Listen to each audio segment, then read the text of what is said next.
Yeah, as I was saying, I've experienced sleeping alone in a tent in bear country in Norway, and in polar bear country in Greenland.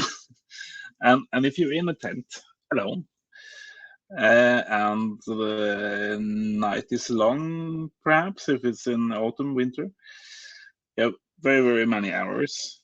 And if it's blowing, the wind is blowing, you have a million sounds all through the night. Oh yeah. 99% of them sounding like a bear. I'm just saying. But your point is very clear, and you have to be vigilant. But you have to find a balance between being soundly vigilant for approaching bear and thinking every little brush of wind is a bear. Yep.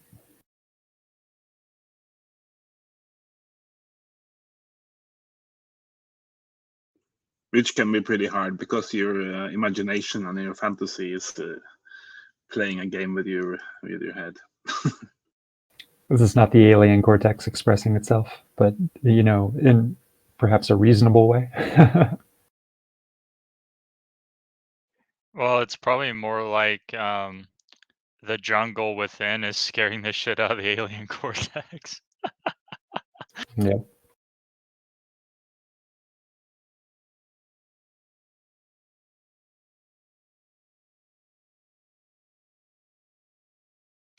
Well, it would be a healthy and a good idea to start to get used to the darkness, because there will be, even in Europe, they're talking, I think in the UK, they're talking about power cuts in next winter. Tell me, Bob, if I'm wrong. And so, you could be in the dark, and it's good to know a bit what to do in the dark and how do you get around. Because if your phone has got no battery and you can't use the lamp on your phone and you've got no electricity and you're not prepared to, it's just, yeah, stocking on candles, okay, but it's even walking around, finding your way.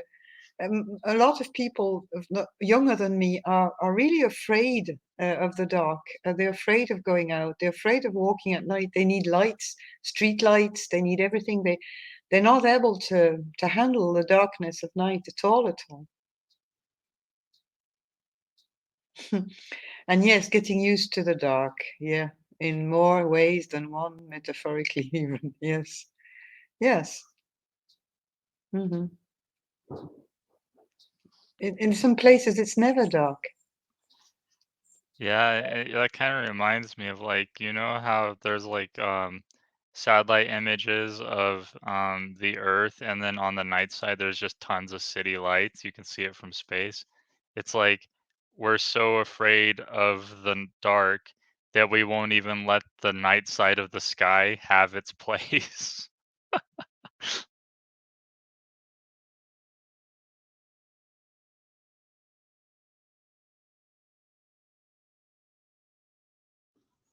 Yeah, that's pretty amazing that even though every politician in the world is talking fine words about the environment and energy conservation and whatever, they still haven't made laws to switch off the lights during night in the cities. That's pretty amazing. Absolutely, absolutely. The monuments I've got big lights on them. Street lights are on, like you see, like in daylight in big cities. I mean, I don't know if that's a big part of it, but it's ridiculous. It's absolutely ridiculous. Um, there's places here where there's, even where I live, where they've put little lights and harbors that are not even on, how do you call it, motion sensors. They stay on all night. All you want to do is just go and throw stones at them. Like you just, it's just completely ridiculous. Like, yeah, I'm afraid Yeah, of the that dark. But there's yeah, no more that rules now. yeah, for sure. That also reminds me of that three demands for XR video Hugh made, all about campaigning for leisure time. That'd be pretty good. Be like, yeah, no more 24-hour businesses. We shut all these lights off at X time because everyone's done working today. That'd be cool. Get more leisure time, and then shut off lights and use less energy. That'd just be a win-win for everything. Yes, a very cool solution that politicians could do tomorrow would be to say that, okay, we will make some changes. We will have a 5-day week. 3 of the days will be weekend where you're not allowed to work. You could put that in a fiction story or something, but it's that kind of thing that we would have had to do in the 1970s or 1980s or something, to make people work less. And yeah, part of my idea there was to also make air flights forbidden on the weekends. So you have basically a 5-day week. 2 of them are work days, but those 2 days are also when you have to board a plane if you're going to travel. So 3 days with no work and no intercontinental flights and stuff. That's the kind of thing we would have to have 50 years ago, and not these tiny too little too late things that we hear about every day. Oh yeah, for sure. It wouldn't be enough to change the course of the collapse, but there's still things we can do to make it a little bit better. Like that's all we can do is try to think like how can we make this shit show at least a grain of sand less than a shit show than it's going to be. I think doing those little things is worth it. Yeah, I was thinking if you had implemented the 5-day week, 2-day work week 50, 60 years ago, then it might have a chance, and not today, of course. Oh yeah, I get you, yeah.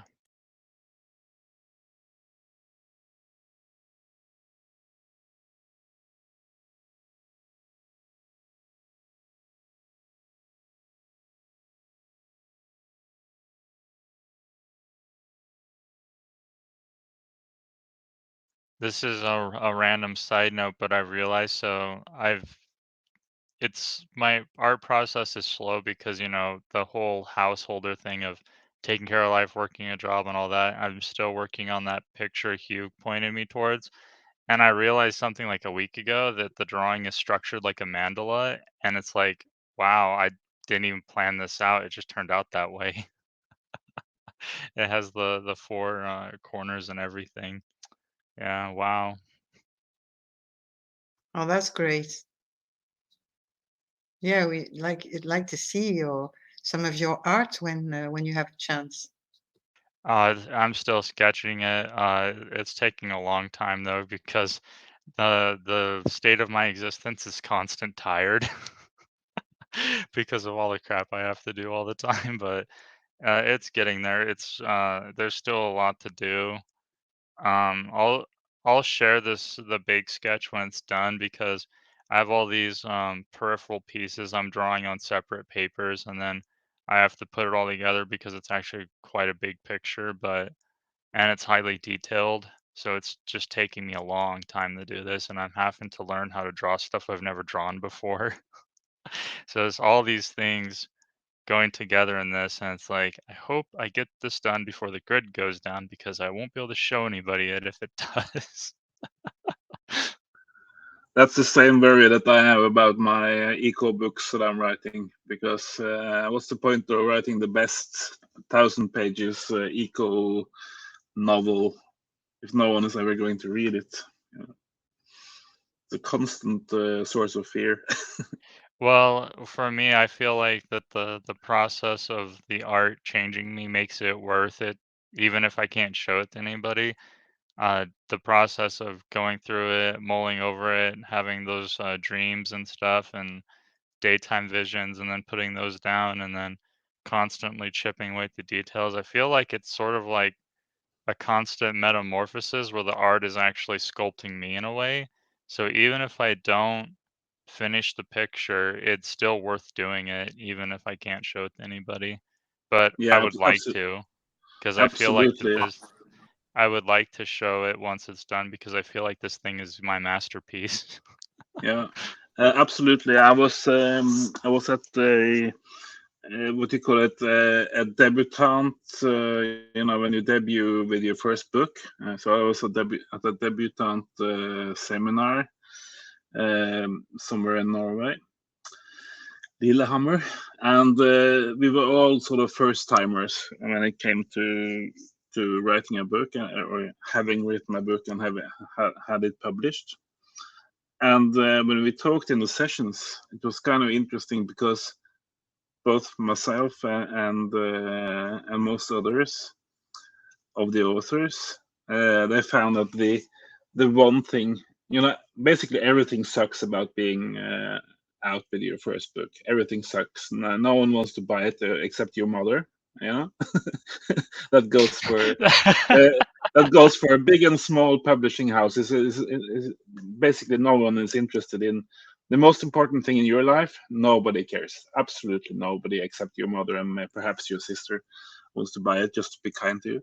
But the thing that people experience to be the best part of the whole process of thinking about a book, writing it, and publishing it, and signing autographs, was to be in the middle of the text. To be in the middle of the text, be creative, use your imagination, let yourself be amazed that this character in your book that you're writing suddenly wants to do something totally unexpected that you didn't know about. So you kind of become a prisoner of your project or of your text. That is kind of the thing that makes it all worth it, and not the readers to that big degree. Yeah, I agree with you. Yeah, it's really cool. Because I wrote I do poetry sometimes, and they come out as stories, and then I've started a short story, and I started realizing, mulling over, it's like, okay, all these characters are like aspects of our consciousness, and they all have their own personalities. It's like, yeah, but instead of them like taking you over completely and making you go mad, you're kind of just partying with them in a way. ADB, you should save in between sketches of your masterpiece, because if it becomes famous one day, people will be bidding crazy for those in between sketches. Maybe you can publish once a month or once a quarter to the subreddit. How it's going? Just an idea. No, Uh, I could post a couple of the littler sketches that I'm gonna put into it later. Um, once they're mostly done.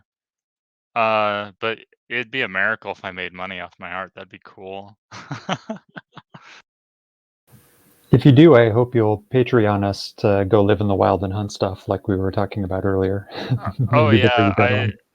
I mean, I have no illusions of actually achieving anything like that, but if I had money, like if I got somehow in middle class, I would not know what to do. I would just be like, okay, I'm just not going to be a wage slave no more. But then outside of that, like, I don't want a car, I don't want a mansion.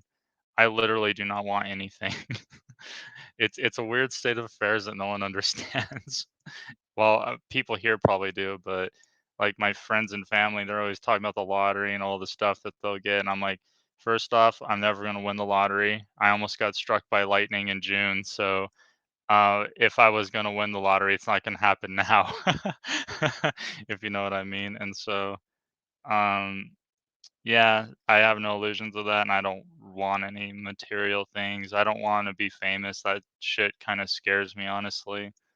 Yeah, but I have no Yeah. illusions of that, like, that's not the reason I do what I do anyway, that's just kind of you sort of just bring it up and just laugh at it, and then you just go back to work.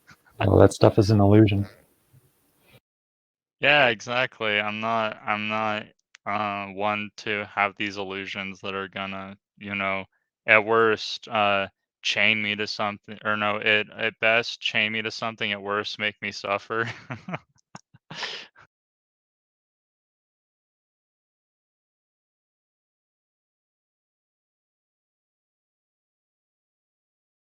Yeah, that's, one of the things I realized too is it's like, there's physical pain. I feel like it's illusions that cause people to suffer the most.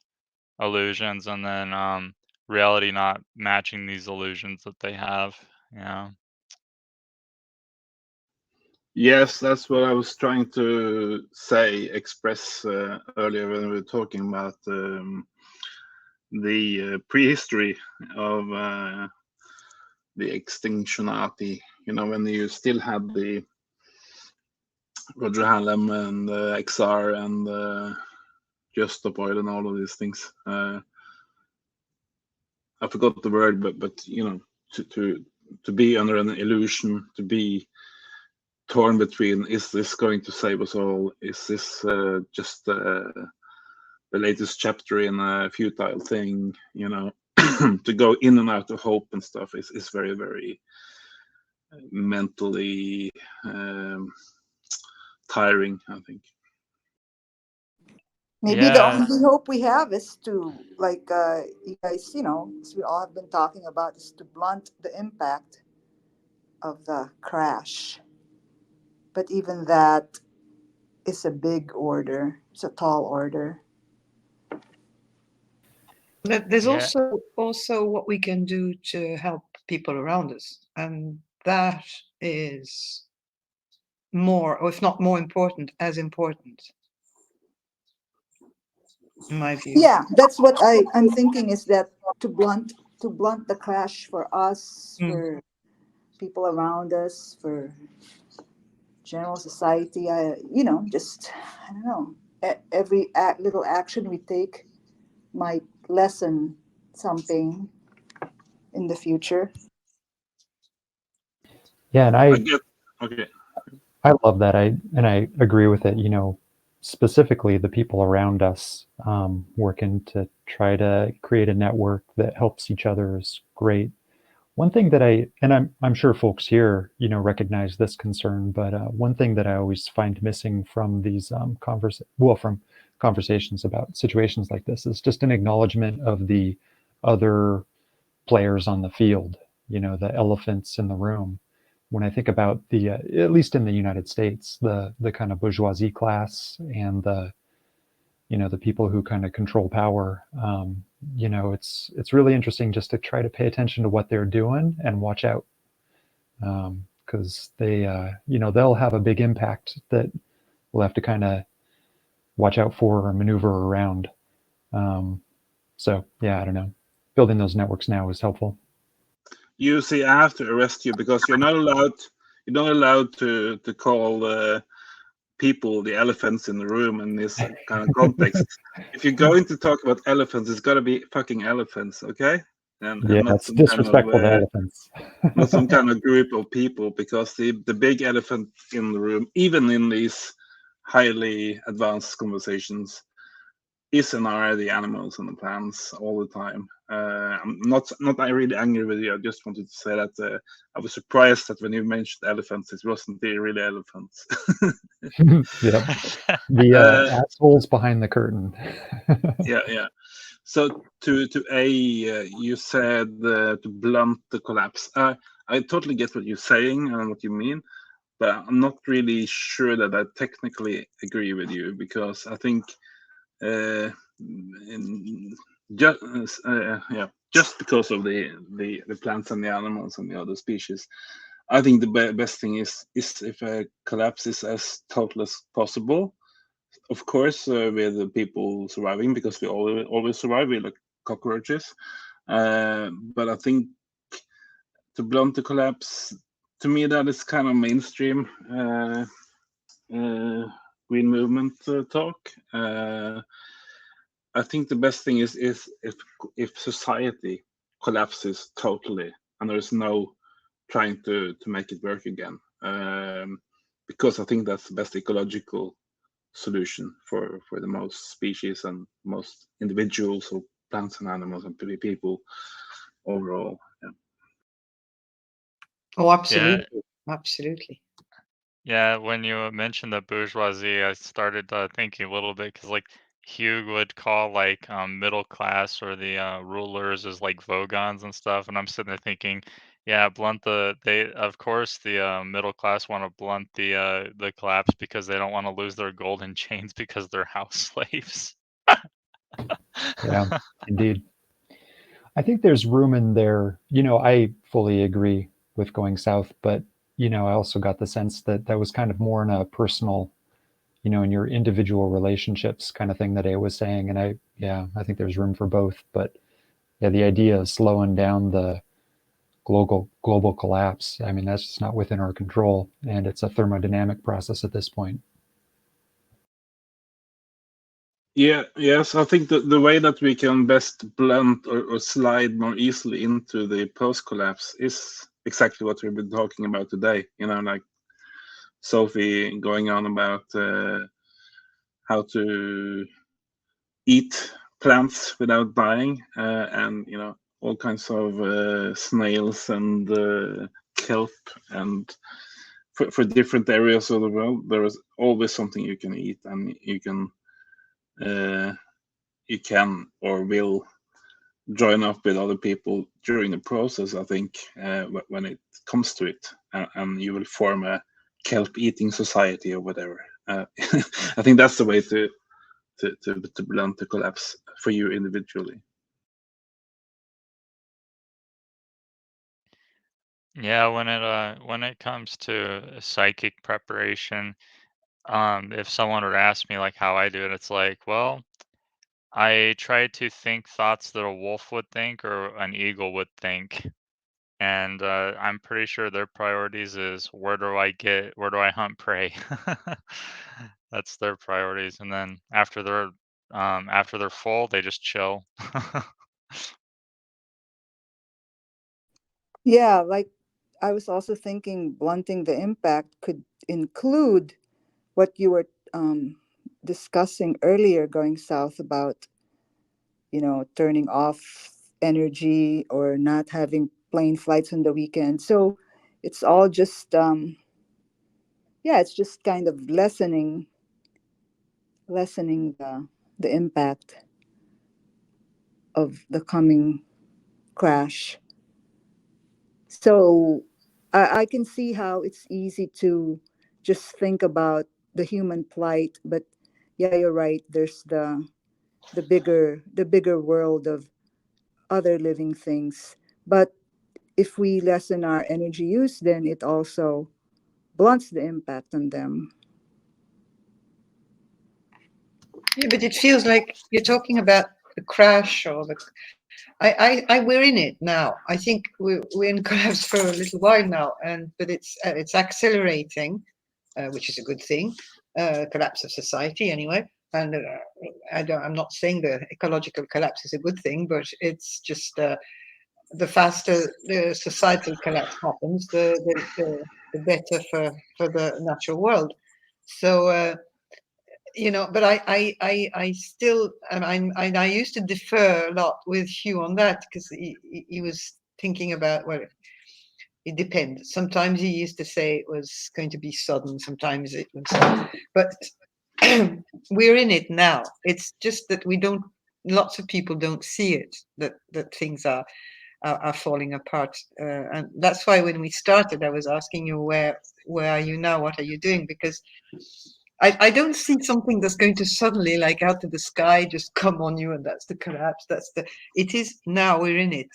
And it's how we're living it now that's important. What little things we're doing now for ourselves, for survival, for the survival of our neighbors or friends or family. That's important. We're absolutely on this scenario now.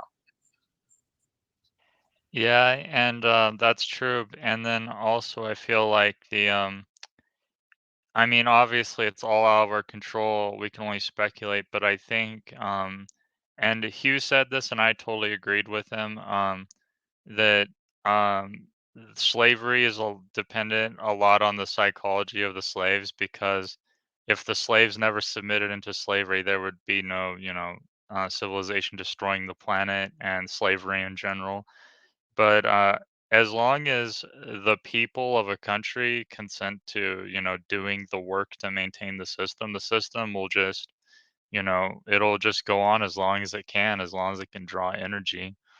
Um, yeah. So, and yeah, I don't know. I feel like that people will keep working as long as there's food on the shelf. So,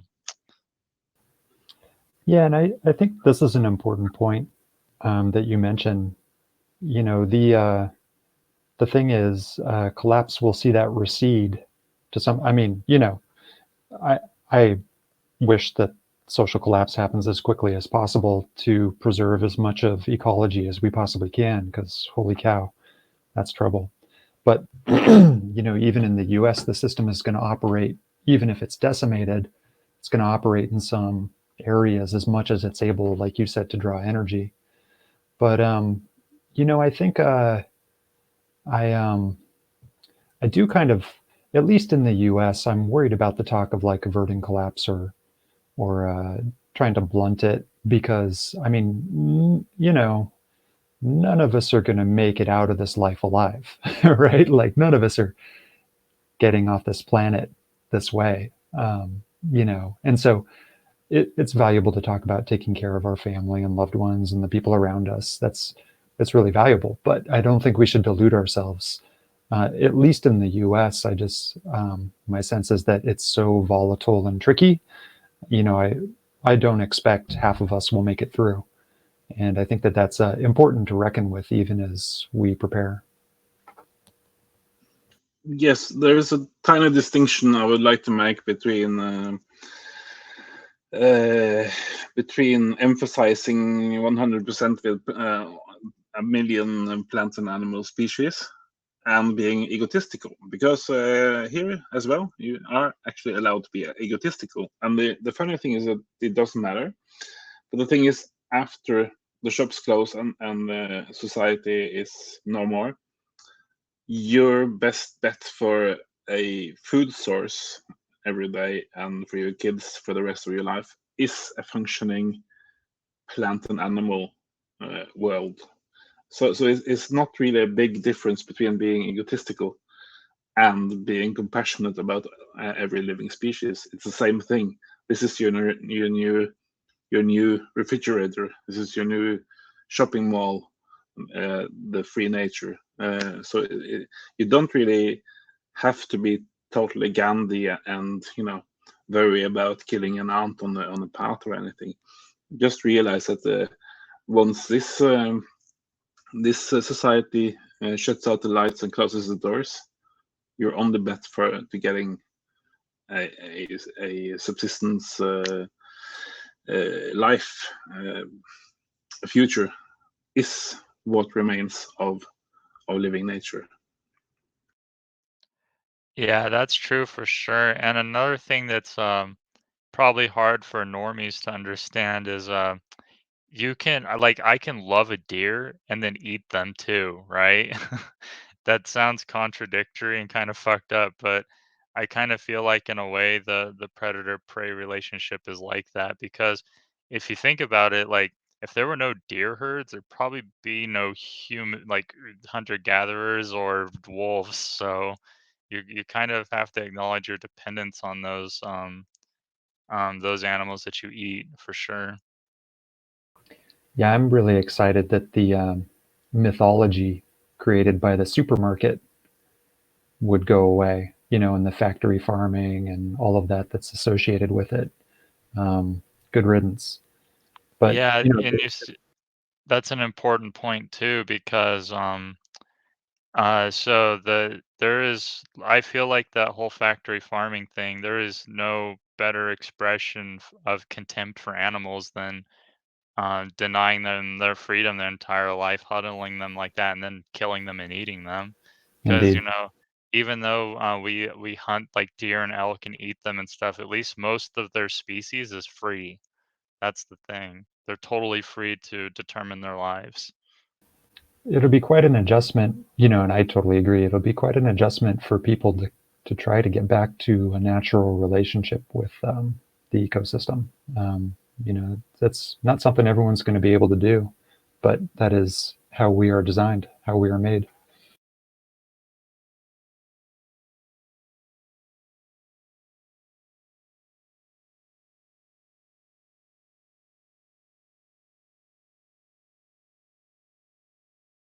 Well, I see that quite a few people have left, and Bob has left. I'm going to have to leave too. Shall we leave it at that for tonight, or Julie, have you got anything else to say on the subject? Yes, let's leave it. I just want. Oh, okay. Wait. Oh, It's me. there's an echo. Hi, Risa. Your microphone might be close to your speaker.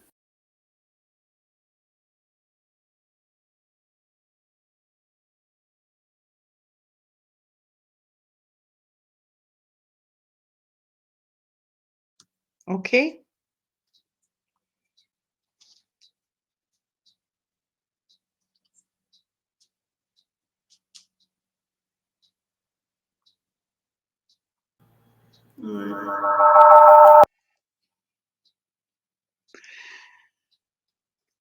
We'll never hear what you wanted to say, Risa. There might be a problem with your microphone. So, shall we?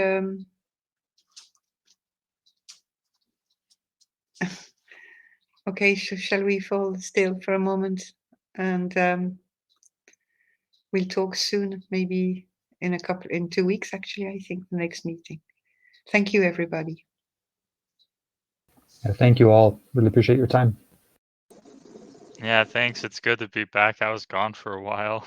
But yeah, well, missing the meetings because I had, busy stuff. But yeah, this is great. I should be able to attend the rest of them. I don't think I have anything blocking me. But yeah, it's great to talk to you all again.